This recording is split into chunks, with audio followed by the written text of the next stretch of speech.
you against the world na ba't hinahabol mo pa rin? Habulin mo yan. Maling tao nga, hinahabol mo eh.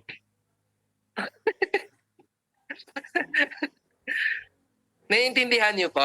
So, doon lilitaw. Sabi ko, isa sa mga sabi ng mentor ko, you need to change your friends. Sinunod ko naman siya.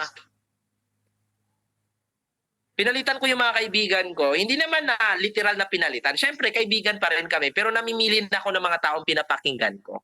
At yun yung unang ma-advise ko sa mga first-timers or sa mga baguhan na nandito ngayon. Kung gusto mo talagang yumaman, makinig ka, matuto ka sa mga taong may resulta na.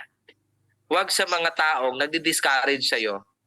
Itingnan mo naman yung buhay ng kapitbahay mo na nagsasabi sa'yo na, uy, wala kang mapapala dyan. Scam yan, scam.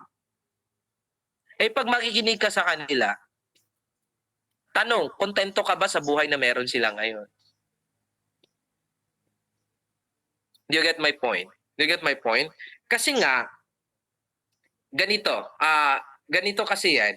Parang ang realization ko, bakit makikinig ako sa kanila na alam ko naman, parang kasi yung mga taong nagja-judge sa'yo, yung mga taong walang believe sa'yo, yung mga taong nagre-reject sa'yo, yung mga taong nagde-discourage sa'yo, sa totoo lang, hindi yan sila naghihintay kung kailan ka yayaman dito. Tandaan mo yan.